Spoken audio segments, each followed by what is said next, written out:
What's up, guys? So Fox has some ideas. Well, we were looking at somebody, and she's got, the colored hair. She's got that kind of, I know the what's best look in her face. She's got the typical kind of. She's married to this guy that I know. Like, I'm not a friend really, Yeah. but I know him, and we would meet each other once in a while. Then he just popped up on my Instagram, and I was horrified to see his wife. I'm like, oh my god. Yeah, it's like a slasher movie.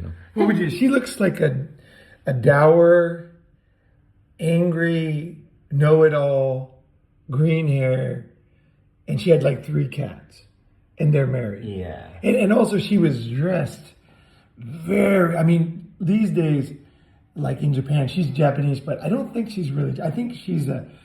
My guess is I put Japanese in different categories.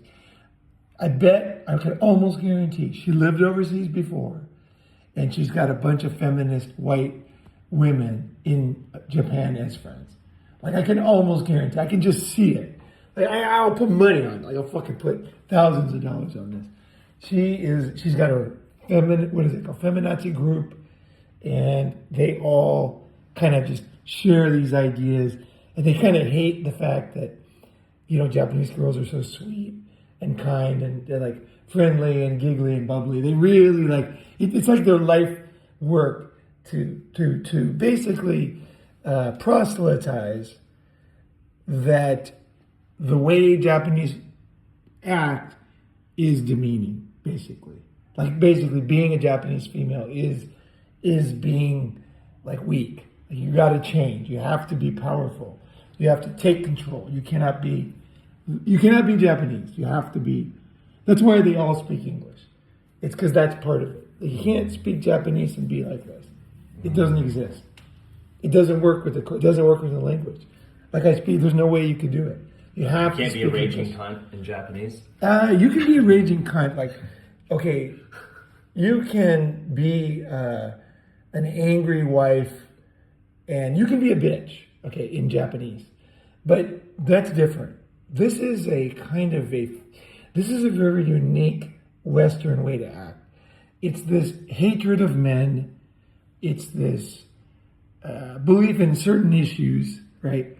Like global warming or whatever. Like, she's going to be into all these things. She's going to be very concerned about the Indians, and she's going to be very concerned about anything that isn't America. She won't care, for example, that the Ainu were the first people in Japan, and that the Chinese and Koreans came over and killed them and moved them up to Hokkaido, and that the Ainu basically are considered Caucasoid. So the first people in Japan were basically Caucasians, and that they got killed and fucked over, and then it was taken over by the Koreans and the Japanese. She won't care about that. She'll never mention stuff like that. Wow. Like, no way, even though it's her country, even though she could do research, like, they're there, right? You can go up to Hokkaido and talk to them, right? She will never talk about that. She's only concerned with things that basically the exact same box of ideas that you see in the kind of the angry movement in the U.S., whatever you call it. Those are the issues. She doesn't care if a tribe in Africa, for example, the Houthis, I think it was Houthis, they killed all the other people nearby and raped everybody. She doesn't care about that. She will never mention that. It's only, 1600, 1700. That's going to be the big topic for her. Times that were not really very well documented. She's not going to talk about she's not going to talk about the Uyghurs getting fucked over in China. She will not care about that. That will never come up. Even though that's probably the most horrific thing happening today. Like, that's probably the number one terrible thing that's happening. If you say in the world, like in the scope of social justice, right? If there is a word, like a usable word of social justice, that would be your number one topic. You would be sneaking into Xinjiang, and you would be researching and sending drones and trying to figure out how to free these people and everything. And you would be checking into forced organ donations, things like that, right? You would never care about something that was hundreds of years. It would be like, I guess the way they are is and I've met them in Japan. It's scary because it's always alarming because it's so different than Japanese. Well, like I said, they always speak English. They're often lesbian too. And it would be like this. It would be like you're a police chief, right? You know, you got a beat, you got crime. You know, last night there was arson. Last night there was this dispute, and there was a shooting. Jackson in my town. And then you spent all your time, like every time you did a press release, you would talk about Jack the Ripper in London in the 1800s. Yes. Like it has nothing to do with crime that's happening now. Like you're not doing anything to stop crime. Crime is just happening in your city. And you just... Sir, another apartment building has been taken over by the Venezuelans. What are we going to do, sir? Can you believe Jack the Ripper's still out there uncut? We got to get this guy. We're going to London, boys. What race was he? You know, that really is like the kind He's of thing. white. Yeah, We can't let a white man go around killing people. We got to bring him down. Yeah. Time for justice. The social kind.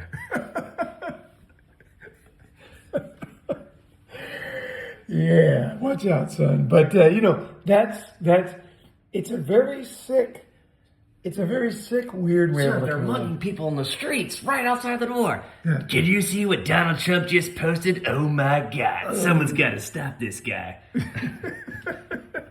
Like they're in the UK, right? You know, it's like, oh my God. Sir, just look out the window. Is that going to stop Donald Trump from tweeting? I don't think so. I got to stay in here and monitor the situation. I got to post more things and bring this guy down. It's such a strange thing when you, and it looks like my friend, or this guy I know, I should say, he's fucking married to one of these ones in Japan. That's crazy. In Japan, you do have bitches, and for sure. And it often happens in marriages. I've seen it in marriages where the woman can be like her voice will change from the kawaii voice to like the full fucking throated voice.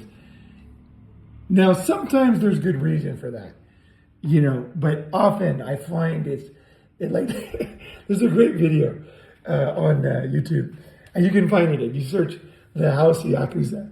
Yeah, and that's a good video, and it talks about. It's these two comedians, and they can be pretty funny. And they talk about Japanese women in marriages. Now, again, marriage is basically brutal anywhere, and they're comedians. I just got to add this in, just so people have a sense, because if you hear this, you might think, oh my gosh, I still think Japanese are in Japan, not overseas. Okay, if a Japanese girl lives in your country, she's not Japanese anymore. Okay, in my mind. Just chew on that for a bit. Because the culture is only in the ecosystem. You need to live around Japanese people, acting Japanese, expressing things in Japanese ways at all times. So when you date a Chinese girl or a Japanese girl in Canada, you're not dating a Chinese girl. You're dating a Western woman. You're dating, you're not dating a Western woman too, and that's what's confusing. You're dating, what is the best way to put it? You're dating a girl who was raised in a social system where her worst, her worst behavior is controlled by the language and the society around her. And so she can't get too far off the rails, or she's going to pay socially. So for example, Japanese girls, if they get fat, their mom's going to call them like just a few pounds, piggy, and like, oh my God, Chinese women too, Chinese moms. But the minute they get to the West, they don't get fat because of the food. It's more the lack of social pressure. It's really, I don't have any way to prove that, but I've watched many girls go back and be exchange students from various Asian countries. Plus the other, local girls in these Western countries, they're gonna, if you've been around girls for long enough, you realize that they all sabotage each other, especially if the new girl is like cuter, got a better body. They will do everything, and as like the one that all the guys want. They can see their boyfriends or husbands or guy friends or the guy that this Western girl likes, all having eyes for this new Japanese or Chinese or whatever she is girl. They will go out of their way, very, very stealthily and very, very evil, but whatever, strategically, they will sabotage that girl and get her to self-sabotage herself. Feed her all the feminine stuff, feed her all the stuff about, whatever the thing is. Girl, you need to have a hamburger. Yeah, hamburger, like, oh, these guys should be telling us how to do. They'll give her all that shit, which seems maybe empowering and freeing to this girl, because like, wow, I could do all these things for the first time. I can party and drink and all this stuff. But they kind of know what they're doing, because they can't have one girl looking and behaving way better than the rest of them. Then they look like horrible pigs, right? But if they get all of them to do it, then guys have to just accept that that's the way it is. And so they will sabotage their friends, and especially someone that they just met, with relationships, guy advice. It is all the time, so that this new chick or this other girl doesn't have anything over them. And I've watched this happen numerous times. And then the backbiting and the little sneaky stuff. And you see this in like relationship advice as well. Say that girl's got one really great guy and he's just like totally in love with her, and he's maybe even gonna marry her, right? She'll basically get him like, you can't settle down, you gotta try all the different stuff, like you don't want to be married, marriage is slavery, and basically get them to change until she's kind of like assimilated the Borg, until she's with all the other ones. Or like, just as simple as, let's go get pizza. Yeah. Like, oh, I'm not hungry. Well, let's get some pizza, and then you'll have a slice, you're too skinny, in America, blah, blah, blah. And then she's like, she comes home from, it's very sad too, because a lot of times I've seen girls be in Japan, for example, and also in China, and also in Thailand too. But pretty much every country I've been to, I've seen, if I'm there long enough, I'll see a girl like from a good family or very smart. She'll get a scholarship, and then she'll go over, and then she comes back, often as short as 9 months later, right? Just for the school year, right? Yeah. And she'll come back like 25 pounds heavier. And these Asian cultures, they're very fragile. Like, if you do things the way they do it, it works. But if you do anything different, it doesn't work. So, for example, if they come back 25 pounds heavier, the Asian, I know it's going to sound weird, and you're going to say, oh, no, there is. It's very common, I will say. They don't really have a way to lose a lot of weight because they never had to. They really don't. Like in America, we have these extreme diets and stuff. Like when they come back, they get shamed and they try, but it's not easy. It's difficult to lose weight anyway. Once you've ballooned up, like if you blow a balloon up to a certain size, the plastic stretches out, and then it never is the same, right? So your body is never the same, and the girls around you are so brutal trying to get you to be skinny again when you come home. And it's very difficult for the girls, and I haven't seen, I've never seen a girl ever go to the States, come back fat, and lose weight and be normal again. I've never seen it. I've seen girls, most common is this is the most common thing. So think about the fragility of life, right? They have a good life. They're very thin. Their mother, everybody keeps them in line, the teachers. Like in a high school in Japan, they don't have large uniforms. Like back in the day, there was no extra sizes. There was the Japanese size. And you were expected to fit that. Like they didn't have long beds. Like my bed, I would hang off the end of the bed, and I couldn't get a long mattress, a long futon, because they said, well, you have to just sleep sideways. Like this is the size in Japan. And then I'd hit my head all the time in buildings. And if I bought a shirt, it would always have like 3 or 4 inches on the arm, right? Short. And so like girls with brown hair were forced to dye their hair black because you're not allowed to be different in Japan, in Asia. You have to be the same, right?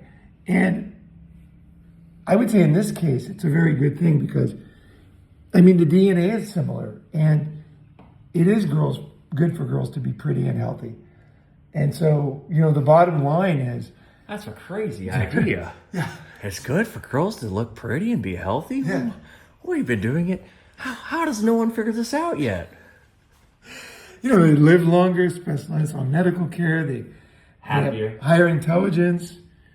Your intelligence drops the more weight you gain. Better results in life. Yeah, because your blood doesn't move as much.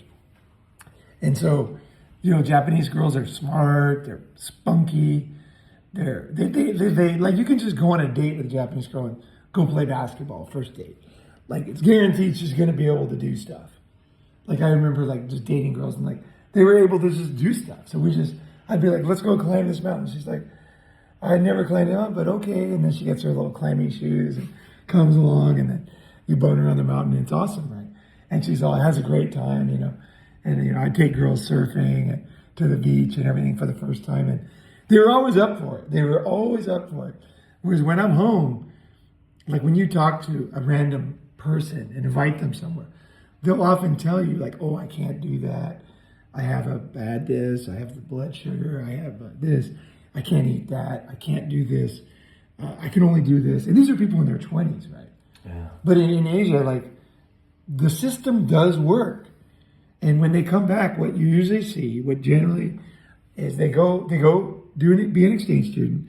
Parents are all excited. She wants to study English. She wants to see the world. She's all positive about foreigners. And then she comes back, and then, you know, basically everything falls apart because the guys have no interest in her. Because she's 20 pounds overweight, 25 pounds, which is huge, right? And then she can't, it really spirals. You can see why, because the uniform doesn't fit, you know, so then you got to get something special that looks different. Then everybody doesn't like you because you're different.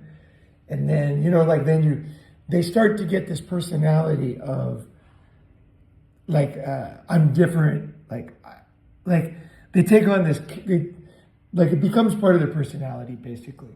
And they start to say, like, I never wanted to be like that. I just am free and this and that. And then that goes on for a few years. And then, you know, they're basically single for life. Yeah. Yeah, they're not going to get married anymore. And so Japanese parents, you know, they get very depressed because, you know, Japan, like in the big cities, is expensive. Everybody lives in the big cities. So the girl's going to live with them until she's like 45, 50, right? Probably until they die.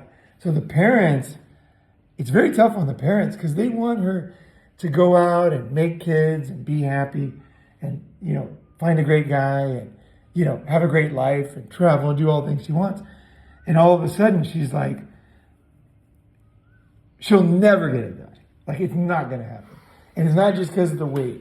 It's also because of the new ideas. She starts lecturing people in Japan. You know, oh, this is not good for you, and this is discriminatory, and really, this is what happens. This is exactly, it's like crazy. And then she starts to hang out with foreigners. And she tends to hang out with the type of foreigners that don't integrate in Japan. So like me, I'm fit into Japanese society. So she wouldn't want to hang out with me. She'd want to hang out with the angry people. Like the ones that kind of are always bitching about the place. They're bitching about the garbage because you have to separate the garbage. And there's a lot of rules in Japan. They bitch about this. They bitch about this. People like me, yeah, you know, they're there, but in New York, I can just put my garbage out the door and the next day it's gone. Why can't I do that here? Right. They just start getting into bitching. And now, think about it. They're 25, 50 pounds overweight. They can't wear clothes that other Japanese girls wear because all the fashions are for skinny girls. Everything is for skinny girls. Like I knew an American woman who moved to Japan, and she was all pro-Japan. Or I don't know if she was pro-Japan, but she was on a pink cloud. You know, they're expats. She had a beautiful car, beautiful house, nice food every night. The kids are in a great school, and she was all pro-Japan. And then one day she looked super depressed, and she's like a thin blonde woman. So I'm like, what happened? What's the matter? And then she goes, oh, she's like, I went to this little store, which looked like it had cute clothes, And then when I came in the door, the woman said, she made this move like I was like an elephant fat. And then she goes, no big, too big. And then she was really pissed because she's not big. She wasn't fat by American standards. And so she was like, just ignored her and looked at all the clothes, tried everything on. Sure enough, she was way too big for all the clothes. And so she was so humiliated. And it was like very hard for her, and I sympathize with her. She's a nice person, right? I mean, she was just not used to that. And the woman, so you guys know, she wasn't trying to hurt her. This wasn't bad service. This was just Japanese culture. She was telling her, like, there's no clothes for you here. Yeah, it's just not going to work out. Yeah, don't waste time here because there's no way you're going to fit. There's no way. Like, she knew everything they had. Yeah. And it turns out it didn't fit. And she came back and she kind of hated Japan for that moment. I could tell. She changed after that moment. And the thing is, you might think you're skinny in America, but you're not Japanese skinny.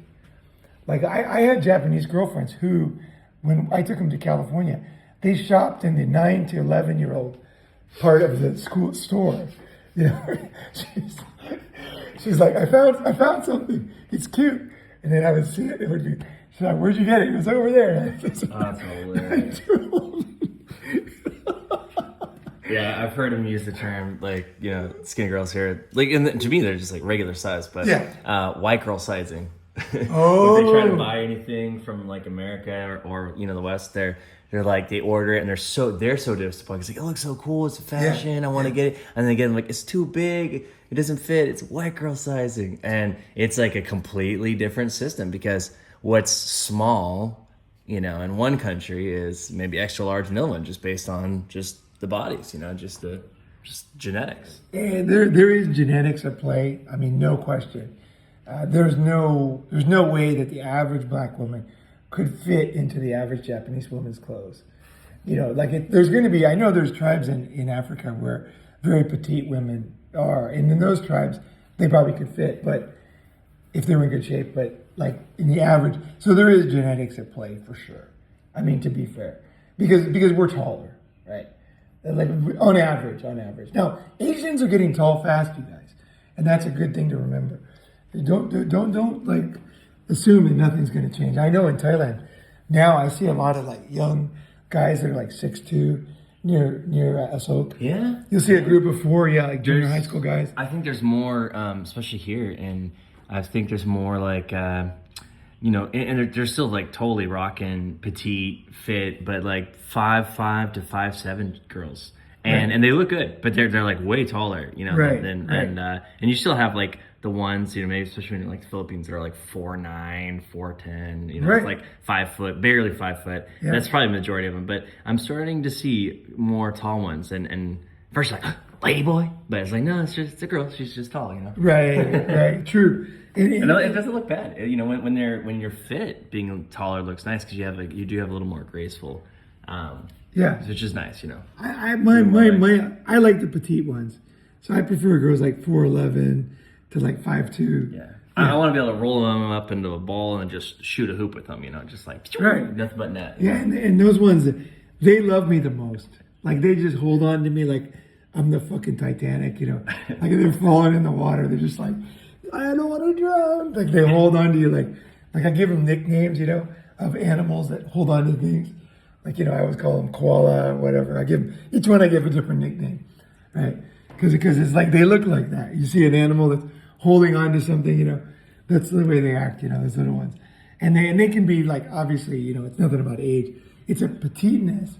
And some, I've seen women here that are like 45, that you're walking behind them and you think they're super young, and then you get them frightened. Like, oh my God, she's like, this woman's like 52. And you're like, what the fuck? She's so tiny and cute from behind, right?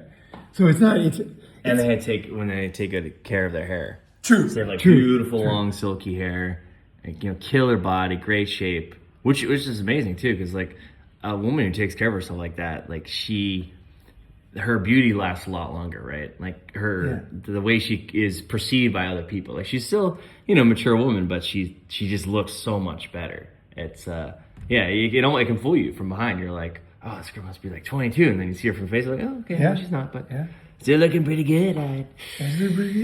I'd still take her home and I would show her my yoga poses. I would show her the downward dog. I like the downward doggy. We love a girl when she, they get the scoop in the back and the ass is up and the face is up and you grab their hair. You give them a love spanking, a little downward doggy. That's good for the body. It's good for the bones, if you know what I mean.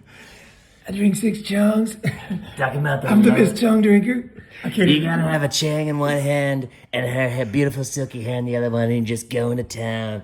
And you're like, God bless America, God bless the world, God bless petite, silky-haired women. That's all I gotta say. That's all I say. We gotta make a deal with the petite, silky-haired women. We gotta make a deal. We gotta have them coming in like a conveyor belt, just one after the other. True. I think that should be the number one requirement for immigration. Is like being hot. Yeah. Like I really do. I know there was a comedy skit about this years ago, but yeah. They want hot, thick Latinas, but we also want silky hair. You bring in hot women, trust me, you will have an increase in children. You will have babies being born. The population will rise. You have fat cows, and it's more difficult to get pregnant. It's difficult to get near them because they smell and they're noisy. Yeah. Bad breath. The larger you get, the more you smell. Because your body's dysfunctioning. Yeah. Japanese girls, they don't smell. But when they get big, that's not good. What an interesting law that would be. Like basically hot girls can come in. They have like 3 years, for a visa to get basically to have kids, and they can stay as long as they're married, right? And stay in they can't divorce and have like at least 2 kids. And then they get the help, but basically hot girls have to come. They can if they have kids and they stay in a relationship, they can stay. And then if they're basically a total cunt, then they get kicked out, I think too, like there should be a reevaluation after a year. Oh yeah. So if they went downhill. Yeah, she gains 30 pounds. And I'm sorry you were hot when you came in, but now things have your stock has plummeted. It's been rug pulled. We gotta get out of here. We want you out. I know a lot. We want your younger, hotter sister. Bring her over. A lot of people will think that is not possible or terrible or something. But, look at other countries like New Zealand, right? If you want a New Zealand passport, you have to pay quite a bit of money. I don't know what it is now. Maybe like $1.5 million you have to invest in New Zealand, right? I think pretty much any country you have to pay a lot to get in. It's usually between $1 million and like $2 or $3 million, something like that. And you can move a lot of countries for that. There's like golden visas. Portugal had one, Spain had one. I know. There's many countries. Vanuatu. There's just endless. Australia, New Zealand. I don't know what the UK is. Canada had a requirement for investment. Now, these are mainly targeting men. Mm. So we're basically saying that if you're a net positive to our country, you're welcome. Okay? Yeah. So for a man, he would be required to have something, either a skill or capital, something that would be good for society. Why don't we have a requirement for women? Why not? Yeah. Because all women do is they come on vacation, fuck a guy, get pregnant, and then they're American, right? Because they marry a guy. Yeah, requirements are really like checks and balances, because it's not just enough to be. Yeah, I mean, if you have money, you immigrate to a country, and then you just turn into a dirty, rotten criminal, and you have a crippling gambling addiction, and you start scamming people. Are you still a good, option for society? Obviously not. So it's not just a one-time thing, but a consistency, bringing consistent value to the whole, to the collective, to the group, to the system. So if girls come over, or whatever, and then they're adding a lot of value consistently, you could say this is a net positive, Yeah. It wasn't like 1 year was good, but then after that, she blew 3 guys, made 3 guys happy, but after that, she just, she became lesbian, she cut her hair off, and join the woke cult. Like that doesn't help anybody, right? So you got to be consistently good. And the same thing here. Sure. If you're good, foreigner one day, but the next day you go out and do a bunch of horrible things, it doesn't matter if you were good the first day. You ultimately are who you are now, right? Is ultimately not good. So. Yeah, and I know a lot of people, they, like, probably you listening, you probably don't really know how other countries make decisions because they don't advertise it. So basically, the reason why you hear so much bad stuff about America is they broadcast everything. Yeah. So they say, oh, we did this crime, this, like it gets in the paper, right? Like it really gets, out in there, all these terrible things. Other countries like in Asia, they just cover things up. So it never gets up. What are you talking about? That never happened. Like in Japan, there's just give you an example, like murder rates. So in Japan, there's basically no murder, right? And yet there's a lot of quote unquote suicide. Mm-hmm. Okay, so the guy has a charcoal briquette, and then he's found dead in his room, right? Now people do that, but trust me, I got a lot of Yakuza friends. I mean, these guys aren't stupid, right? A lot of these are not, what they say. Mm. And they know it. But a Japanese cop who admits that that happened in his district, he gets punished. Mm. So they cover it up. So there's many reasons why data is not honest, like death rates. Here's another example, like a Japan example. So the Japanese, quote unquote, live the longest, right? Now they do live long, but guess what? They don't count all the deaths. So in America, we count every death. So if you slip on a bar of soap when you're 11 and bang your head and die, that's counted as a death. In Japan, it's only older people. Mm-hmm. So if there's accidents on a motorcycle, they don't count that.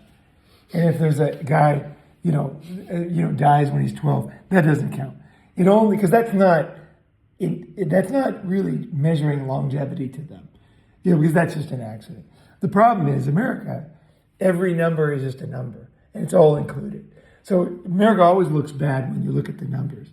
So you have to be careful if you don't really understand foreign countries to really understand how great or how bad, or just to understand reality, the fabric of reality. You need to know that these other countries are not. And also, too, let me give an example for women. So I was dating a chick in China, and she was super fucking sexy. She was, I don't know why, there was something witch fucking going on. I would just rattle her. I mean, and she fucking loved it. And it was just really very visceral relationship. Lots of fucking, right? And lots of orgasms on her part. Sounds horrible. It was tough. And torture. She was 22. She had a killer rack and a tiny box. Her box, I measured it, was an inch and a quarter long. Inch and a quarter. And it was so wet, too. And very little hair. She didn't have natural hair down there. She had a little puff on top, right? And she was just I mean, to me, she just had the perfect body. She had a choice. And she was flexible. She did yoga, too. Not in classes, just on her own, And so she was just awesome, right? And she giggled all the time, too. So girls that giggle have more orgasms. And she giggled all the time. And she was 22. And so, what was I going to say? What was I just talking about? Keep going. Oh, so then I said to her, I said, she was from Ronin. And I said, how come, because back then you needed a visa, kind of a visa, to travel inside of China. Wow. So you were stuck in your city. And so if you were poor, if you were indigent, if you were from the wrong ethnic group, you wouldn't get the card that said you're registered in a good city. So there was this racism inside China, really bad. Okay, it was really bad. When I got there in the 80s, it was extreme. And then it got a little better in the 90s. And in the 2000s, it was still pretty bad. that's when I was talking to her. So I said, how come all your friends don't come to Shanghai? You know, Shanghai was like the place to be, right? And she goes, oh, they're not beautiful. And I said, what do you mean? And she said, oh, well, when you come to Shanghai, you're interviewed in a room with a man. And the man decides if you are allowed to get in. And she said, they only pick the pretty girls. And I said, so where are all the other girls and the ugly girls? And she goes, oh, they're back in Hunan. And it was like, I wouldn't have known that if I wasn't dating her. Nobody tells anybody this. And you got to remember, most people are not that smart. Even if they see it happening, they won't know it's happening. They'll think, oh, that pretty girl must have had a good degree. You know what I mean? Like, people don't figure shit out that much. It takes a brain to figure things out. And most people, they're just busy doing things. For me, I love to figure stuff out. And so when she told me that, I'm like, no way. I said, is it like that in the other provinces? She goes, for sure. It's all men deciding. And they're going to pick the pretty girls. The way it was meant to be. Yeah. And so like this. Okay, so for example, also, That like, would fix our immigration. for example, in the Philippines, Cebu Air, right? Mm-hmm. When I went there, when I flew that Cebu Air in 1990, every girl was absolutely smoking hot. All the stewardesses were just fucking beautiful, all of them. Just all different types, but beautiful, every single one. And it was obvious that the airline would only choose beautiful girls for stewardesses. And it was also obvious that they fired them all as soon as they were too old, which is like 24, right? So they were like 18 to 24 getting fired. And I was like, I had to ask people, it's like, how old are you? How old are you? How old are you? And then the girls all told me their age. And I said, what happens when you're like 24? And they said, oh, we retire. You know, this job is for pretty young girls. Yeah. They said young girls, but they meant pretty young girls. And that just was accepted. They said, well, don't you want to look at a pretty girl in the airplane? They thought I was questioning it, you know. I said, no, of course I like it. It's nice. I'm just trying to figure it out. I said, you know, because in other countries, like, you can't do that. And they're like, what do you mean you can't do that? And I was like, yeah, you can be like 50 and you can be 60. You can be a fat old hag. Yeah, and you can still be a stewardess. And they said, well, how are they going to... so fat in America as a stewardess or steward that when you walk down the aisle, your booty or your fat rolls hit the people in their seats, where you literally where you literally can't get through the aisle without literally invading people's privacy and space and making them basically with your ass taste your meat. Yeah, like getting hit, like physically, basically assaulted with your body. Like there's stewardess and stewards, but most stewards who are so fat that they cannot go through the aisle without hitting people in their seats, without bumping into people. It's impossible. That big. And the thing is, the stewardess, that job it's meant. The reason why that job, okay, back when I was young, the reason why women took that job was because they wanted to travel the world and they wanted to find a rich guy. Yeah. And the customers, back then, like even in America, they were so hot. They were hot. They were fucking smoking. Now they were American style hot, so maybe not necessarily our style. Also, tiny flight crew is going to cost less fuel, you know? Like, True. Like you think about it, you know, if everyone's lightweight, and if it's going to cost probably less to get in the air, or I would assume so. Well, with jet lag, if you're 22, you know, if you're 20 or you're 50, the jet lag hits you a lot harder. You're going to bounce back faster. If Yeah. you're younger and more healthy and in shape. Yeah, It somebody just makes says, sense. hey, we got another flight, you know, to here, to Dubai. Do you want to go? And the young girl's like, sure, I'll go on another one. Let me get a nap and then I'll take it, right? Whereas the older one's like, fuck no.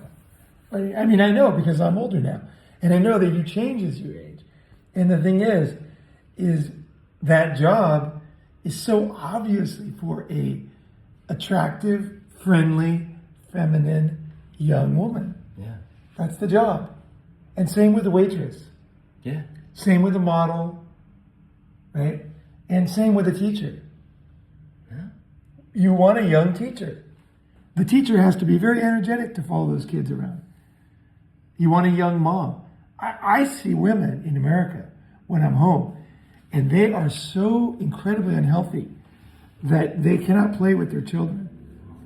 And so they will sit on the beach, like with almost like a wall around them of sand or whatever. Like they're there all day sitting in their chair. And then the children just play around them, like within like 2 meters. They're always in that circle. And then my mom was very young when she had me. My parents were like 19 and 17. They got together. So my mom was always there. Like if we went to play with things and look for seashells, she was with us digging for seashells. If we were climbing a mountain, she was there. Like if I fell down, she would catch me. Because she was so young. You know, she's like 20. She's like, had so much energy. She was healthy. She was young. And she was stoked on the kids, being a mom. She was there all the time. And she'd be cooking. Somebody would fall down. She'd fucking come and catch them. And then go back to cooking. Right? You know what I mean? Like, While the pancake was still flipping in the air. Yeah, she'd have the fucking the cover in her hand and then catch the kid and come back. Amazing. Yeah, that was what a young mother does. And I think that really influenced me because, you know, I think I felt, and I think children, you know, kids, they love when there's kids around, right? And they love when other people are interested in what they're doing. Like the fat mother, she cannot be there to catch eyes with the child. Like, let's say I'm digging down in the ground, trying to find some sand crabs, right? I'm looking for sand crabs. And then I'd look over and my mom would be right there and then looking at me and then, you know, oh, you found one. And I'd be holding it and look over at her. She was physically there in my vicinity, interested in what I was doing. I mean, of course, you know, adults are faking it, but they were doing what a loving mother does, right? When you are basically handicapped and immobile, diabetic, obese, all kinds of problems, and you're on all kinds of pills, including antidepressant pills, and you cannot even swim or climb or catch or run. I mean, I can't say the kids should be taken away, but I just don't think it's right. I mean, my mom was fucking there. And my dad too. They were physically there. And I mean, these parents... Well, this is probably also why they tend to, you know, sedate their kids and give them phones and iPads and anything to just get them to sit still. Even if they have the desire or they know that they should raise their kids better. In reality, they can't keep up with it. Like, I know someone who's like that, a big fat mom, single mom, you know, and she cannot basically play with them, right? So she can't let her son climb up on stuff or be a boy because she couldn't keep up with it. There's no way. You know, they don't walk outside. It's always in the house. And what do you do when a kid gets rambunctious in the house and you never want to leave because you can't do anything physical? You give them the iPad and you have them sit down and watch shows. And you get them the digital babysitter. Okay, let me expand on that. Okay, so how do women control people? How do women control people? Many ways. But... Mainly by looks and verbally. Yes. Okay, now men, we want to physically, you know what I mean? Someone's fucking with you, you know, you either lock them up in a jiu-jitsu thing or knock them out or whatever. We physically do stuff. Women do it with shaming, words, and looks. Okay? So what would a mother do? Okay, so they're drugging their children, right? At the end. But before they drug them, when they're watching the child just do too much for them, they're going to do what women do, which is shame them. They're going to look at them like you're doing something wrong, and the kid's like, what am I doing wrong? And he doesn't, and eventually understands, oh, running around is wrong. So the children, they're very smart. They quickly figure out what you want. That's their main job, is to please their parents. So they find, oh, mom doesn't want me to run.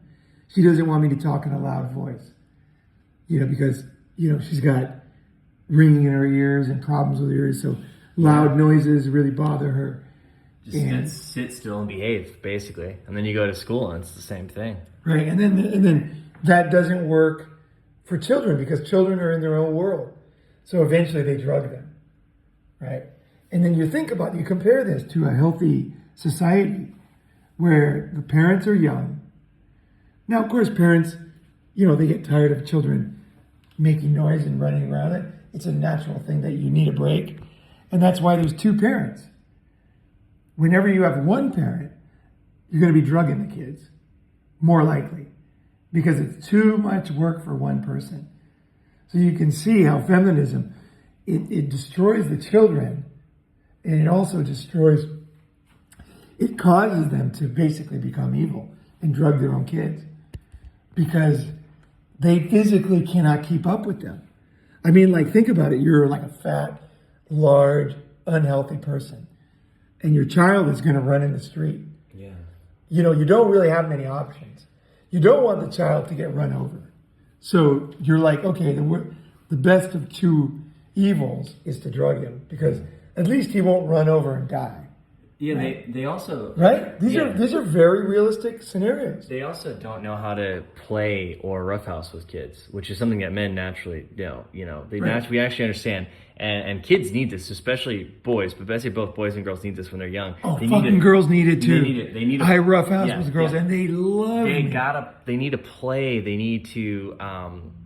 exercise. They need to test their abilities. Learning and then also they learn social cues on why it's not okay to hit people like this, how to play without hurting each other. This is, I think, something that men instinctually know. No one has to teach us this, but we also, if we have dads, we learn it from you got a good dad. You learn it from him when you're a kid, and you just kind of know this is like a little human. I want to play with them. But I got to show them because kids don't know. It's like a baby snake. They don't know how to pull their punches or how to play appropriately, right? And you teach them that, and they get exercise. And if you play with them for an hour, they'll be all riled up. They'll be screaming. They'll be wrestling with you. They'll be trying to pull you, take the giant down. And then they kind of get tired out, and then just naturally are happy and more relaxed afterwards. Sure. And then there's time you're like, all right, that's good. Take a break. And then like, oh, okay, but they got it out of their system. They're happier. Probably serotonin and endorphins are all going off. The kids are just happy and they're laughing. And that's something that men naturally know, do with kids, especially with their own kids. But when I was, Uncle Fox, that's what I would do. And they loved it. And that was the happiest I ever saw my nieces and nephews was when we were playing like that, and the other, their parents would be around the rooms talking or doing whatever. But I was the one playing with them and they're just loving it. And they need that. And I noticed basically women, but especially single moms, they don't know how to do this. They can't do this. They don't try to. They don't think they get it. But this is also why they can't raise boys. But I'd say kids, right? They don't know how to do this, and they don't provide this for them. It's very much sit still. Yeah, and also too, the father provides a very important thing too. When the kid goes too far, so the kid is he's absolutely having a great time. And then he actually kicks his dad in the face accidentally. Yeah. Now the father looks at him and is like, you can't fucking do that. Yeah. And the kid knows, okay, I didn't mean to do it, but I crossed some kind of line. And then over time the kid is able to trace it back and say, oh, when I do this too much and laughing, it's good because I'm laughing, but if I lose control and hurt somebody, that's not good. So the child also learns how to self-regulate his excitement. So in a good way, because there's one thing is to stop the child from doing something. And there's another way where the child learns to control himself. And he has an awareness of others that he knows, okay, if I go there, people are going to not like me. If I go, so that's the other thing. They not only do they get, angry, but they don't like you. So, they know, okay, there's this balance I need to have. Yeah. You know what I mean? Like, even somebody who just laughs too much, just like, like all the time, people are just like, shut up. You know what I mean? Like, it's like, that's society, right? It's just like, that's too much, right? And then the guy thinks about it, if he's, in it, you know, with people that make him aware of that. And he's like, what am I really laughing? Am I just nervous, you know? And he looks at himself. And then he's like, wait, I'm laughing at stuff that's not even funny. And I'm not making friends. I'm losing friends. So what am I doing here? And then he learns to see himself and to adjust by these type of things. So, yeah, the feedback from parents and also playmates is very important, right? And also siblings. Yeah. So today with feminism, you have very few children, lots of single kids. They don't have that sibling to teach them that. And then when they do it to somebody else, I mean, they can get sued and stuff. Like, it becomes serious when there's two single kids and the one gets injured in modern society. Like, when it's siblings, you just like, shut up, you know, you're fine. Hey, Billy, you can't do that. You're in, you know, timeout, you know, he's got a black eye, you know. But like, if you do that in real life, you can really see how the modern feminist basically ruins society, but more important than society is individual children that never will reach their true potential. Well, but yeah, by basically ruining and destroying kids and their natural, healthy, you know, growth and evolution and upbringing, that does ruin society. Because then those kids who didn't get attention, who didn't get trained properly, who didn't get, you know, played with and loved properly like they didn't get a healthy upbringing, they got drugged, they got, you know, nannies, society, they grow up all fucked up. And well, these are the millennials and the people we see now, the next generation. No, but and they continue it, you know? For me, like, too many guys on YouTube, they make these grand statements about society. And they're always predicting doom and things. I think it's important to know what you know. And the one thing you know is when you see a child who's under this influence, who is not reaching his potential, and you can see the mother doing this, that is all you need to know. Is that child is obese because his mother feeds him crappy food. His mother won't let him play because she can't play. He won't let him run. And allow that to seep into you. Empathy for one person is where humans connect. We can't really empathize with a lot of people. Sure. We can empathize with one person. So I like to always bring it back to the individual, because there's too many guys, and I really MGTOW guys too, is always predicting these big things. And they're never held accountable, because if those things don't happen, you know what I mean? Like, it just becomes a bunch of hand job fucking shit. I like to see one kid who never reached their potential. And I'll give you an example. I know a woman who, she ruthlessly cut one of her family members out of the family. Like, out of her, she had a family, and then one of her family members was around, and then she ruthlessly cut the person out. Then, what was it? When her children became a certain age, one of them cut the other one out. And it was a very painful thing for the family, because they never wanted to be together again. So family events, couldn't have everybody there. The one would not show up the other's birthday. The one didn't show up the other's wedding. Like, it was like painful. And it went on. It went on for, I would say, 15 years. Wow. Very difficult. And when it finally broke, yeah, it was good, but the damage was done. They didn't grow up together. They were not the team that they were, because those two girls were very close before that moment. So I believe to this day, the children watched their mother cut out a loving member of their family very ruthlessly. And I think, and in fact, I'm sure about it, that the other daughter said, okay, you can do that. Just because you're a fucking family, fuck that. I'm just going to cut this person out. And it was like, it was incredible for me to watch. Because I watched them grow up when they were smaller. And it's just like how could this happen? Like these girls were so close. I just said their names as one word. You know what I mean? You ever have that? Like the kids, you just call them like the two words together. Like it would be like Bob and James, Bob and James. Where's Bob and James? Where's Bob and James? You know, it's like always. Yeah, Corn Trevor. Yeah, you just gotta Corn Trevor. Like that's how their names were. Everybody just always said it. It's like they're one entity. Yeah, where's Corn Trevor? Oh, they're over there. Yeah. Like they're conjoined or something. Yeah. And like then to have the one cut the other one out in the crucial time of their life, you know, because they just moved to a new country, and I mean, man, it was so painful to watch because they were younger. The other person was older, so you know when you're younger, it's more painful to be ripped apart from almost your twin, right? You know what I mean? That never gets fixed. That loneliness or sadness never gets fixed. And I think both of them are on that antidepressant. I'm pretty sure. Yeah, such a natural bond as being siblings. Yes. You know, so healthy.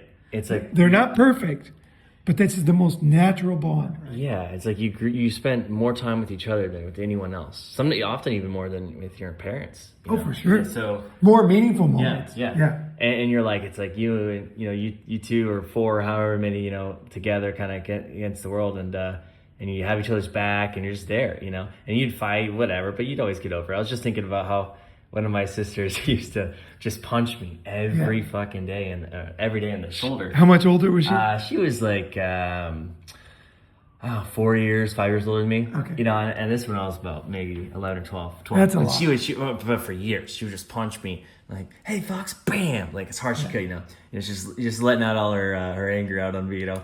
And this went on for a long time until finally, you know, you could just somebody just take it for only so long, and then just like a spring, like a water balloon, a balloon held under the water, just bounce back. Plus, you're getting older. Out of nowhere, I mean, it was just an instinct. I just instantly reacted, swung around with the perfect right cross, just boom, right in the eye, and just really once I was shocked. I was like, "Oh my god!" Like, and I realized I just did the horrible thing, you know. I just hit my sister. Yeah, but it's a sibling, like she was hitting you every day. And it was a good one. It was a real, just one good follow up, you know, one good counterattack, and in total instinct, you know. And not that it was wrong to do this, but like it just came out. Because I'd just been beaten for so much. Yeah. And then she was like, and she runs and yells and tells Mom, she's like, "Mom, Fox hit me. Yeah. He can't do that. He can't hit a girl." And, you know, at that time, my mom was pretty much just over all we had like 6 kids. She had 6 kids. She's just over all the shit. She's like, "What happened?" You know, I was like, "Well, did you hit him first?" She's like, "Well, yeah, but he can't hit me back." She's like, "Don't hit people if you don't want to get hit back." You know, it was a very simple, fair judgment. And after that, she never messed with me again. The punches, the beatings ended. Yeah. Because, you know, and then, you know, weeks later, you know, it's like it never happened. Like her and I were hanging out, good friends, you know, like even now we're great friends. It's like when you're siblings, you can go through those things. You can have those learning experiences and bounce back and still be best friends, like for life. There's no reason to not have each other's back. But if from the top down, you're taught that if someone does something that you don't like, or if you just disagree on politics, like they whatever, never existed. You just know them. I know a family that happened with as well, and it's just like just ripped it apart for really no reason. Yeah, no reason. There's no real right. Like maybe you disagree. There's never a reason for this kind of stuff. Yeah, no, and it's never like the guys in prison for the M. You know, it's just like something fucking stupid. But I have noticed that when there's a history of this, you know, because I can see it. Yes. In this other family, it begats like this. Then the next generation does it, and then they do it, and ultimately those kids will do it to their parents, or whatever, because they were taught, hey, this is what you do. If someone piss you off too much, or you disagree on something, and you can never change their mind, they can't change yours, whatever it is, you're just gonna cut each other off, and they're dead to you, and the whole family basically falls apart, and it's horrible to see. What is the most, what do you call it, like monumental, or, because you're talking about very heavy stuff, right? Siblings dissing each other. What would you say in a child's life is the most traumatic isolation or breaking off or separation that a family could have? Well, I would say definitely being cut away from the parents, specifically, I'd say the father. Divorce. Yeah. Divorce. Yeah. So you can see that divorce is way more serious than a sibling breakup. Now, men essentially don't file for divorce. You know what I mean? Like, they really don't. I know there's a certain percentage, like some 10 something percent, 19%. But those guys, I was in a group. I was in a group of women, and it was like a self-help group. And there was a few men there. Undercover? No. It was a totally different thing, but it just happened to be all women. And it was very interesting because the women were super honest. Because they just said, well, there's a few guys here, but we're just going to be super honest. And they would always be super honest. Wow. Yeah, it was crazy. Like the things I should do a whole episode on what I learned in that. But one of the things was very interesting was the girl said, well, I'm different than you guys. I divorced my husband. And every fucking woman, it seemed like, in the comment section immediately said, please, what did you do to make him divorce you? That's what every woman said. They're like, oh wait, the one woman said she was different because her husband divorced her. And then all the women said, come on, tell us the truth. What did you do to make him divorce you? And then she was like, nothing. He was this. And then this was one of these threads that just went on, right? And then the other woman was saying, come on, just tell us the truth. And then finally she said, well, I did this to piss him off. I did this. I can't remember the details of what it was. Yep. And then the girls were like, okay, now we're being honest. And that was the end of that.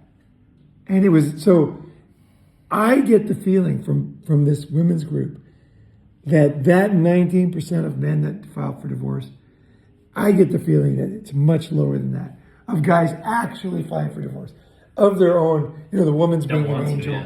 Yeah, the woman's being an angel. Everything's going great. And the guy's like, I want better pastures. Not my kids that I have with her.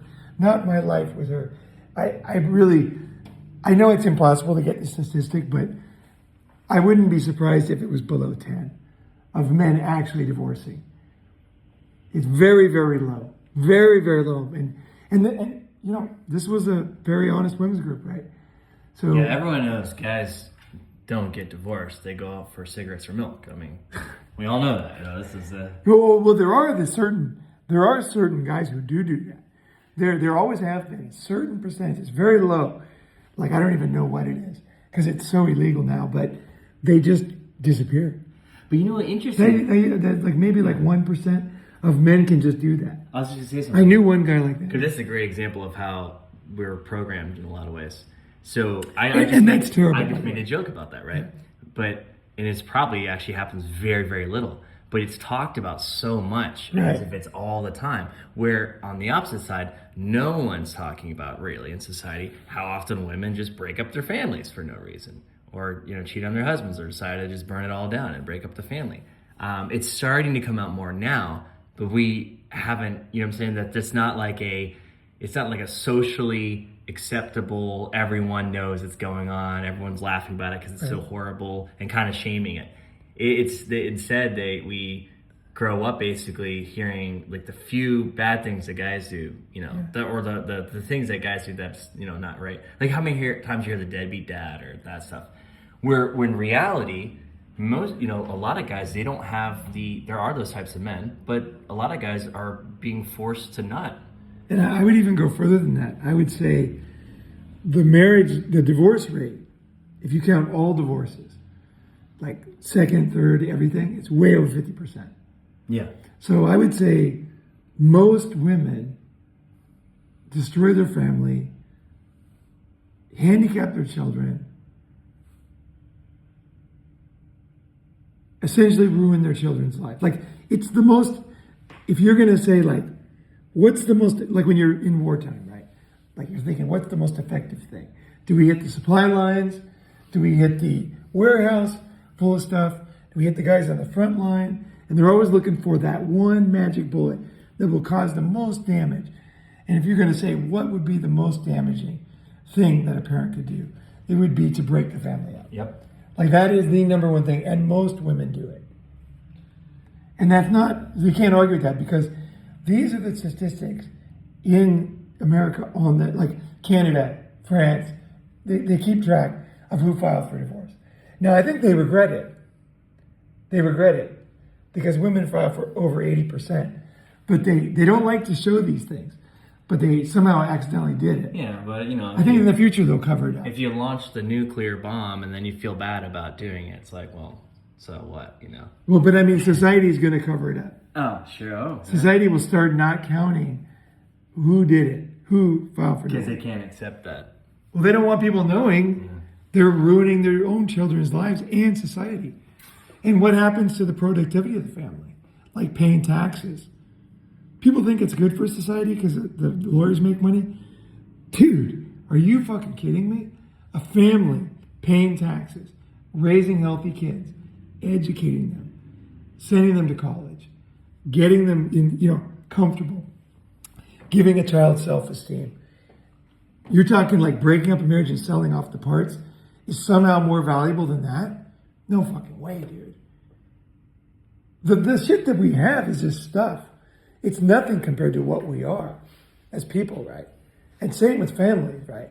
It's even more so with families because you're not an adult. You're like raising these little things, right? To be part of society, right? Yeah. Not to be on food stamps, in prison, stealing, criminals, cheating, everything, right? So, I mean, the things that it costs to make a family and then the value of the family is just like, it's fucking astronomical difference, right? Yeah. A healthy family brings like insane value to a community, to society.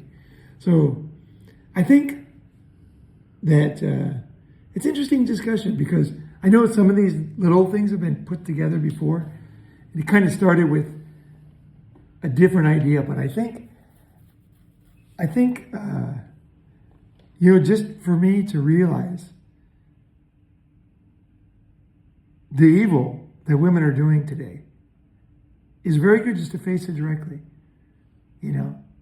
Like Western societies, like,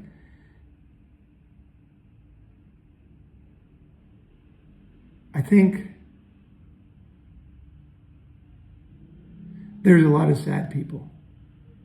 There's a lot of sad people who should be productive, happy people.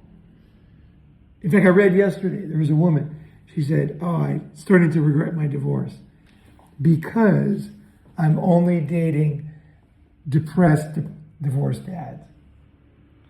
So what that means is men get depressed after divorce, which everybody knew that.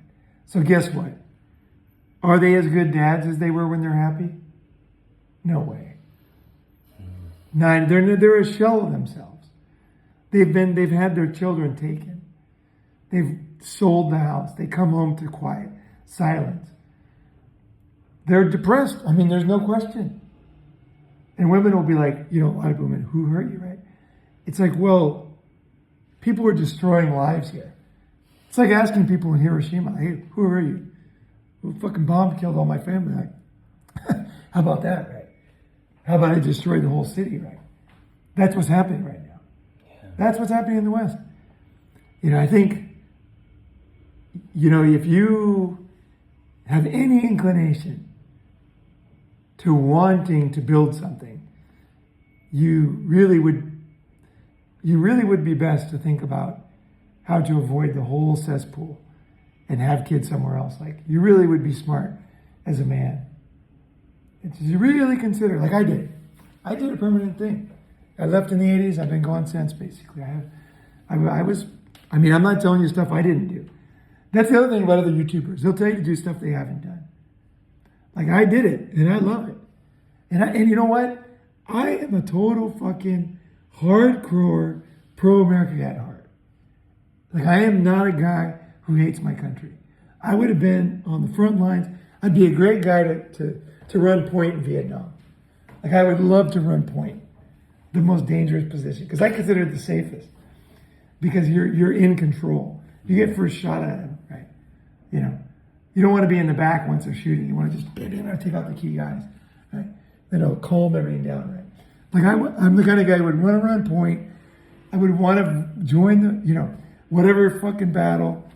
The only thing I ever said to my grandfather that wasn't nice, because I love my grandfather, was he missed World War II because he was so depressed because his wife had died giving birth to my mom, right? And so he was one of the few able-bodied people they didn't take because he was too depressed over it. And then he said he didn't go to World War II. And I was very young. I was like very young.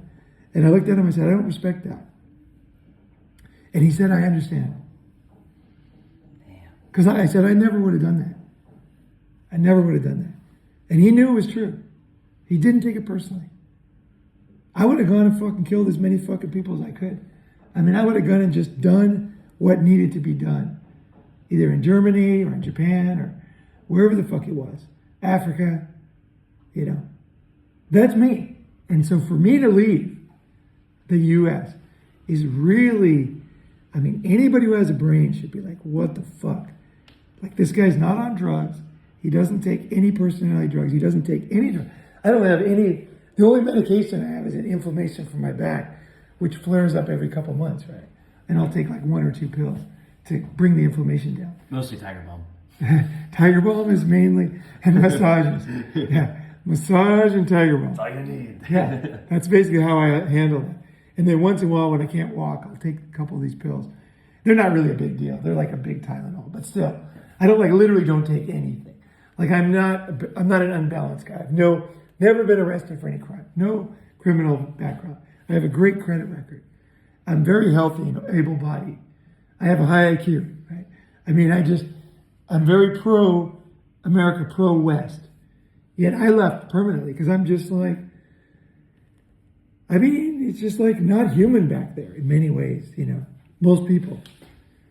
And I think it's going to turn around. I hope it turns around. I really hope for the best for America, for the West in general. I think the West is very important. The West brought up the world to modern society, and I hope the West can get it together and bring it back, But at the same time, I'm not going to sit around. Like, you got to decide. Here's the thing. You got to decide when you can help and when you can't help. Mm-hmm. That's the important thing in life as a man. Because there's a lot of things you want to help. But I think this is what the liberals get wrong, is they're sending all this money to all these NGOs and things. They don't see it. I walk down the street and a cat needs food. I'm going to go get food, give it to the cat. I meet somebody who needs help. I'm going to help them, right? Either advice, money, whatever the fuck. I wanted to help that cat, but we never saw it again. But with the broken foot, right? So, that's the way I do it. I see people that need help and I help them because I know there's just so many scumbags who skim off the top of these things, right? There's just so many scumbags, right?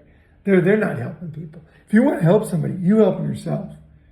Use your own intelligence and decide if this is going to make them dependent, because you don't want to create dependence, or you're going to help them, which means just like the wise father with the kid. When he kicks him in the head, it's different, right? You can't do that, right? There's a line, right? Helping people is also like that. If you create a dependent person, it's your fault. And I blame the West for bringing in all these people and making them all dependent since the 60s, right? And ruining their lives. They made them dependent. They were not wise. They were not men. Men are very smart about this kind of stuff. And I noticed that men have become less manly.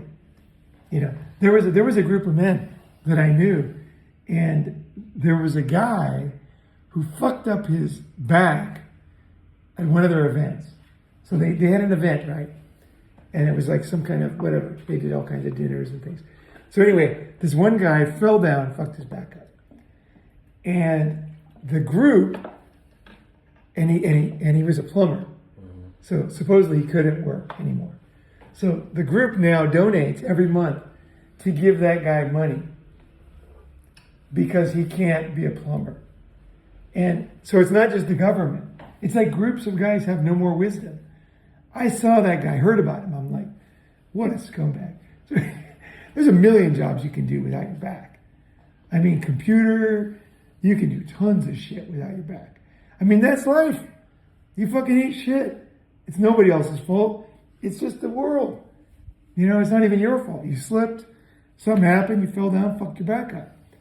That's fucking life. Now find another fucking job. He could be a teacher. Yeah. He could do a million jobs. But instead he's living off this fucking group of guys. And they are rewarding him for leeching off their group. See, I don't think men in the past would do that. I just think men would be like, no.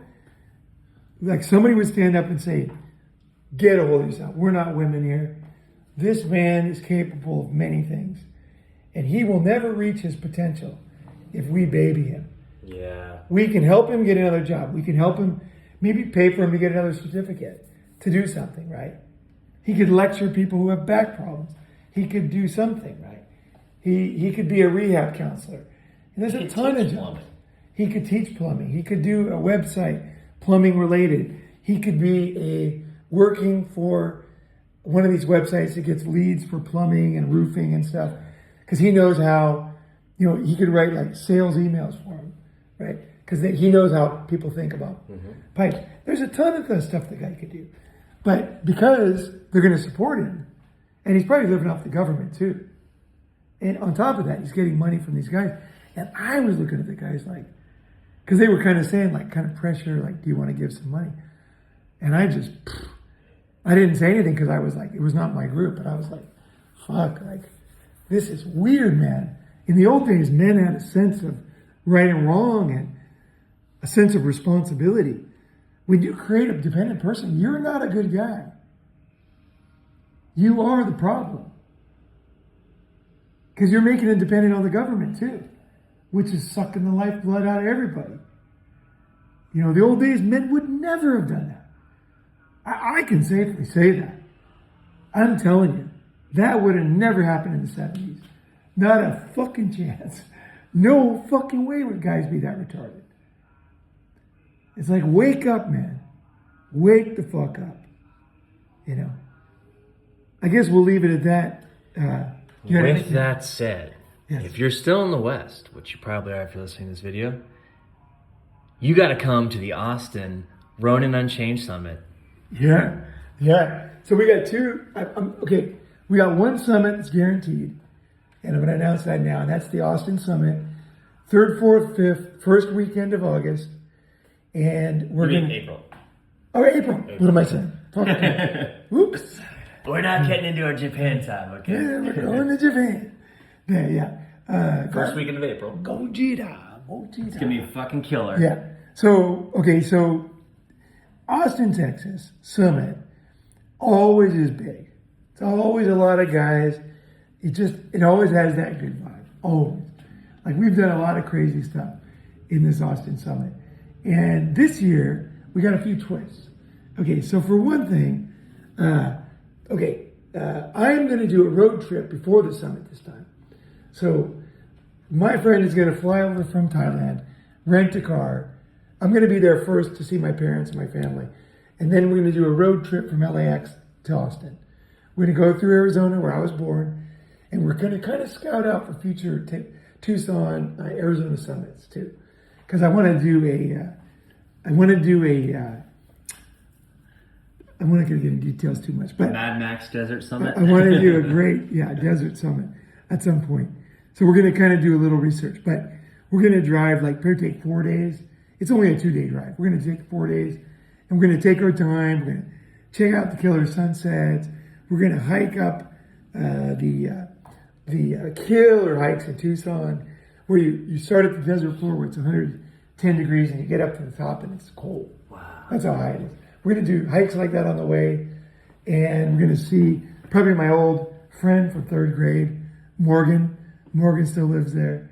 We had to move away, and I'm dying to see what he's been doing. I know he's doing well, and he's the guy who told me about that great hike. Cool. So yeah, we're in touch again. So my friends in it, they last a long time. It's funny. 3rd fucking grade, I laugh. But we're gonna go back and see him. We're gonna go probably see another friend on the way. Ken Mulder, fucking great guy. He's a minister. I met him in the church back in the day. Very awesome guy. He was very important to me when I was in high school. The other thing is, my friend from Toronto is coming. My friend Jeff. He's coming down, and you guys are lucky to meet this guy. This guy is such a great guy. He is the nicest guy I've ever met in my life. I can say that safely. Never been a nicer guy. Like, seriously, nobody compares to Jeff. He is one of these guys that just is a very unique character. He's smart, and he's a great friend. And he's coming. He never listens to any Ronin videos, but he knows me.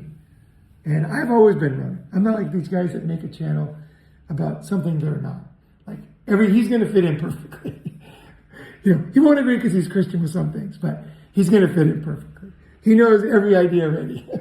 Because I preached the gospel. I gave him the manipulated man and predatory female. And, The new gospel. yeah, nice guys don't get laid. He had access to all these instrumental educational works. Yeah, you've heard of Romans 3:19, but have you heard of Ronins 3:19? You got to read the Ronins, the chapter of Ronin, the book of Ronin. So we're going to meet in LA. Now, we got a full car, so if you do want to take the road trip, think the last day of March, probably. Something like that, like the last couple days of March. We'll meet in LA and we'll drive. So if you've got more guys, you're going to have to figure it out. So contact me right away if you're coming. And I want to say this, don't contact me if you're not coming. Okay, I've had a few guys recently who, they're always like questionable. Look, if you don't know your own schedule, if you can't make a decision, what are you doing with your fucking life? Like, if you can't decide to go with your friends, like, are you building the hydrogen bomb at the fucking the project in World War II? Like, what? You cannot take a weekend off. You cannot decide something for yourself because you don't have the backbone, or a woman runs your life. Like, I can always decide where I'm going to go, and I've always been like that. I'll tell my friends, I'll tell women, I'll tell my parents, hey, I fucking decided to go. Like, I'm going. You know what I mean? And there's other people like, fuck, they 10 times they say they're coming and they don't come. And then there's been guys who come, and then when they get there, I can't handle it or something, freak out. Like I don't know what's coming as a world, but I mean, look, if you have serious mental problems, just say, hey, this could help me.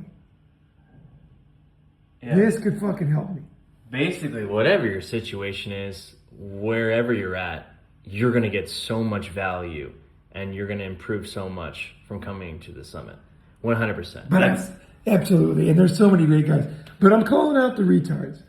And I think it's about time. Well, retards need it. They're always going to be anyone else. Yeah. So if you're kind of fucked up, if you keep, bailing out, you're not doing so great in life, this is the perfect opportunity to make a change. And when I decide I'm going to go to a summit or I'm going to go do something, I go do it. And I'm going to help my friend. I'm going to meet for dinner. You go. You go. And you will, in just that decision as a man, be like, I'm going to do this no matter what. I'm going to be there.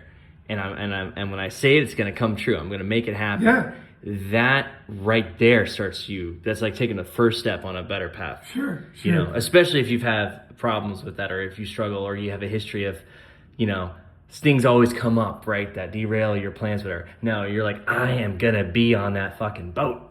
Yeah. I'm not missing the last boat. I'm going to be on the boat. We're going to get there. Even if I have to run and jump onto the back, I'm going to make it. And that something powerful happens within yourself. You get this, it's like an inner strength or a flame that starts to grow when you decide what you want to do, especially when you're like, this is going to be good for me. I got to do it. And then you follow through on that.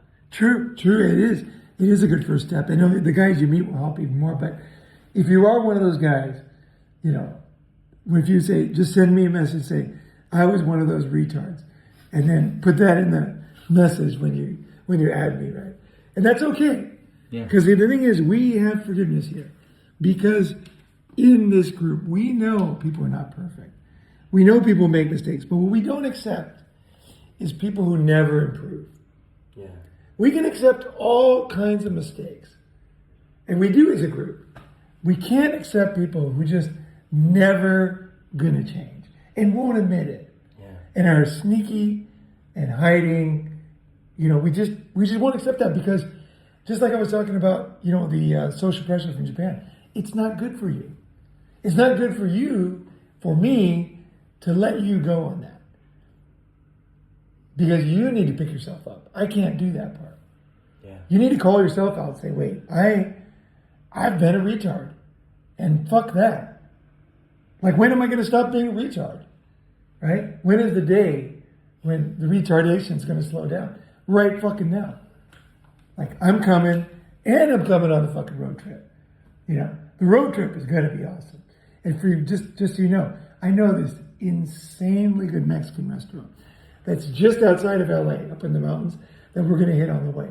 And trust me, I don't know if it's, I don't know if it's like cleaning money for the cartels or what, but somehow they offer an insane value. You'll never get this good of food for this price. It is fucking crazy good. I mean, I'm talking so fucking good. Even if you're Mexican, you're going to be like, whoa, this dude is right. This place is amazing. So we're going to stop there for food, and we're going to stop for good food all the way down. We're going to meet good guys on the way. We're going to see sunsets. We're going to be driving. We're going to do hikes. We're going to be laughing our asses off, right? Drinking near beers.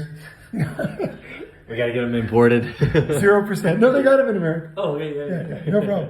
And we're going to be having a great time. And then we're going to do the summit. And then if anybody does want to drive back from Austin to California, if anybody wants to do that drive, either because you're coming back or just want to do it again, you know, I would love to get a ride because I always prefer to drive because Arizona is so beautiful. And we'll see different things on the way back. Yeah. Otherwise, I'll fly if I have to. But, the other thing is, some of the guys have AR-15s in Austin. So we can either go illegally shooting in the desert maybe, or we can go do a gun show or gun range or something. But he's got dirt bikes, AR-15s, balanced engine, BMW racing train. He's got all kinds of shit. He's got all kinds of shit. Now, if you're nice and you're reasonable, and you know how to, you know, you're cool, maybe you could, you know, he's got a bunch of scooters too, you know. So we would, maybe that'll be, maybe, okay? Yeah, and for the guys retardation has to be 0. Yeah, for the guys if you're going to use somebody's fucking expensive dirt bike. For the guys who maybe aren't competent or ready for that, we'll have water guns. So you'll still get getting a little of the action. I think you should bring a skateboard. If you're in America and you're coming, bring a skateboard and bring a sleeping bag. Okay, those are 2 things. Because skateboarding is a blast. And it's fun to skateboard together. I love skateboarding. I haven't skateboarded in years, so it's not like I'm going to show you anything. But I really like the feeling of skateboarding. The smooth curves and turns. I love it. I love skateboarding. And some guys are ramp guys. You know, I can skate a ramp, but at 60, it would take me a while to warm up. I'd have to practice on like a pump track and get up to where I could. So I'm just going to say we're going to do some like downhill. I don't know what it's called, but basically when you curve and talk to your friends on the way down. We used to do that all the time. So we're going to do that. We're going to have a good time. But bring your sleeping bag because you're going to be sleeping on the floor. They got carpet, but you're going to be sleeping on the floor. Let's see what else. If you have a car and you're going to drive, that's great. Let me know that you have a car. How many seats you have available. If you have anything, like if you have a truck with a dirt bike in the back, if you can bring it, like if you want to. Like if you're a nearby state and you're going to bring a dirt bike, great. Or something else, you know, you got something you can bring that you think would be fun, fucking bring it. You know, bring it. You know, so many summits have twisted and turned based on what people bring. You know, what skills they bring and what things they bring. So if you have anything that you want to do, you know, just bring it. If it's fun, you think it's interesting, teach something. You want to teach something, right? Let's see what else. Let's see.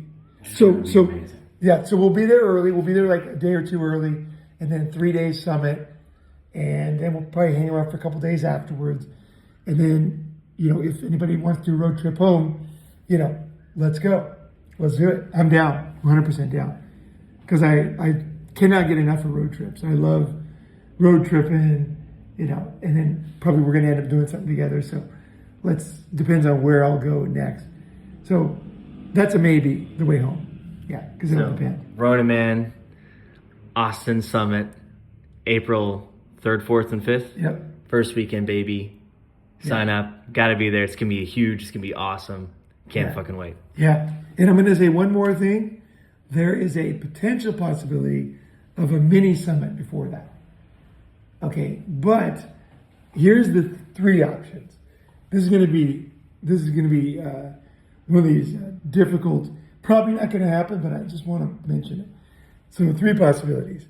One is you have a house and you're in North America and you're in a cool city and you want to do it at your house for Christmas. If someone has a house we can use, or an apartment that they can use, and it's a cool town, and you live downtown where it's a good area, we can walk, stuff to do, food and stuff. If you live in an area like that and you want to host a summit for Christmas, our biggest summit was Christmas. It was like 4 years ago, and it was fucking blast. You cannot believe how much fun it was.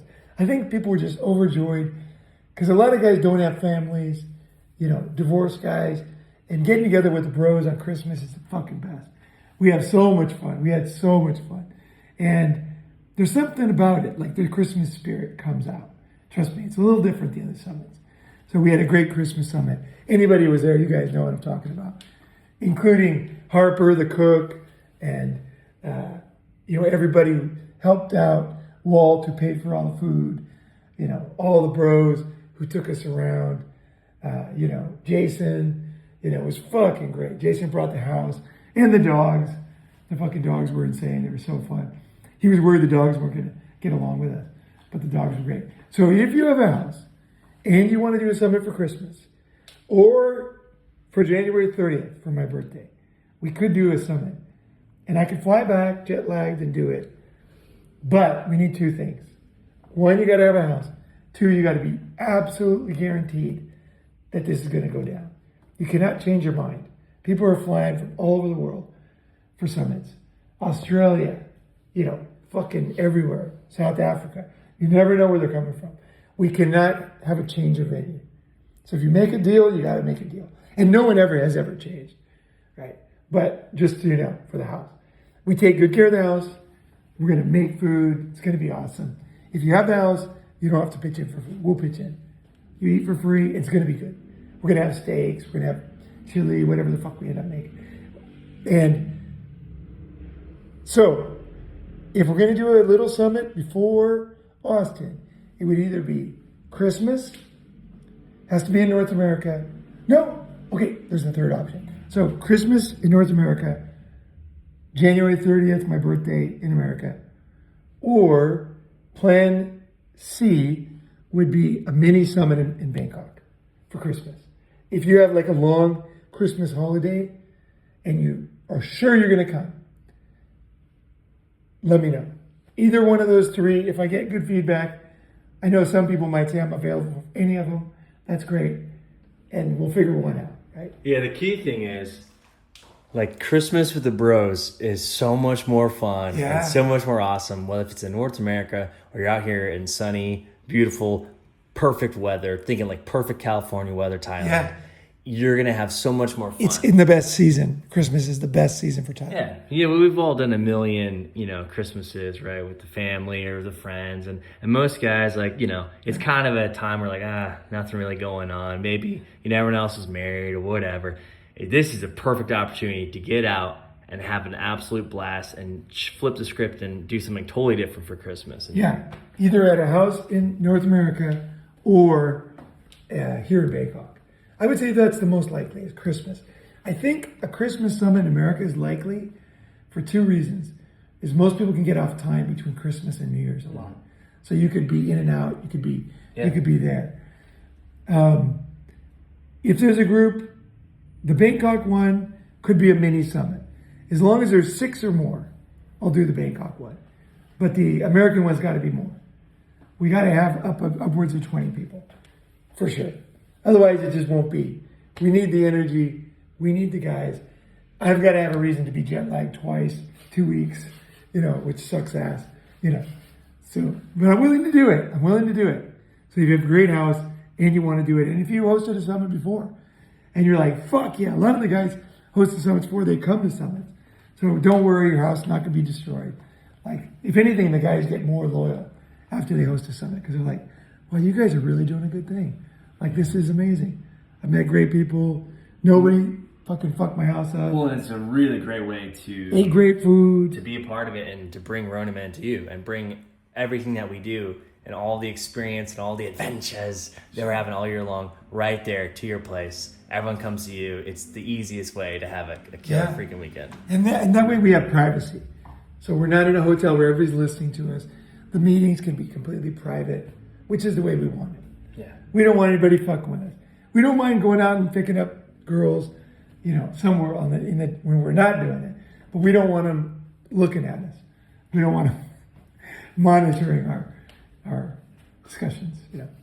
Monitorization. All right, guys. So Austin Summit is 100% on. Let me know if you are coming. I'm going to add you to the group. And let me know also if you were one of the retards. 3, let me know if you want to join the fucking pre-summit road trip, because it's going to be fun.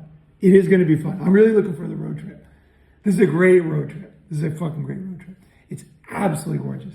I know which way to go. I grew up in Arizona, so before I moved to California. So believe me, it's going to be good. We're going to see killer sunsets, and we're going to have a good time. Yeah. And if you're 100% down for the Ronin Man Christmas story, let Ronin know ASAP, and we'll see what we can do with that as well. Which Christmas story? The Ronin Man Christmas story, or how the Ronin stole Christmas. Ronin all the day. I see. So we're gonna have like a bedtime story. Story time. Yeah, Ronin Man Christmas do-over. I don't know. I'm trying to think of all the different Christmas movies we can parody here. We'll have a little story time there. A Ronin Lampoon's Christmas Vacation. Was that one of the little boy with the BB gun? That's a Christmas story. A Christmas story. When I saw that movie, when my friend saw that story that I grew up with, he's like, "Holy shit, you got to see this movie." Yeah. And I go, "What?" And he goes, "This is you. I mean, this is you. This movie's you." Yeah. And then I watched it. I was like laughing my ass off. If your dream, you're gonna shoot your eye out. Dream has been to see Ronin Man dressed in a Christmas Santa Claus costume and kick you down a slide as he says, "Retard!" You gotta come. We gotta make this happen. It's possible. Dreams can come true. Don't be a retard. If you want to be like injured in a group brawl, like we did that energy thing with Sean at the what summit was that? Vegas, the Vegas summit. We all tackled each other like to let out our energy, and then I was like twisting him and squeezing him, and then he was struggling. He hurt his leg a little bit. He came up and he's like, "You, I knew it was you." I had him like we do manly fucking shit. It's fun. It was really great. He was fine. 2 days later, he was fine. But we had a blast. We're gonna do if you come to any of the ones where there's water, we'll do Smear the Queer, which is my old high school game when I was a kid. And it's not the same one you play with your uncle. It's not the ride on the knee bumpy road. It's not petroleum jelly. Pretend like you're on a bumpy road in the pickup. That's not that one. It's not that one. It's more like a bunch of guys just fucking thrashing each other and having a great time in the water. Yeah. My Smear the Queer game has a water element, which you need. Yeah. Otherwise, you can't tackle as hard, right? If you're doing it, you're going to get injured, right? You got to be lubed up. We want to have fun, but we don't want to get injured, But if anybody does, then they do, right? Way she goes. It's the way she goes. It's the way she goes. All right, guys. Look, it's been great. What do you call it? Like pulling the seaweed out of this idea, And I think understanding the world's a key thing. And you'll make better decisions. You'll have less baggage in your mind and a clear mind the more you understand the world. That is my guarantee to you. All right, take it easy, guys.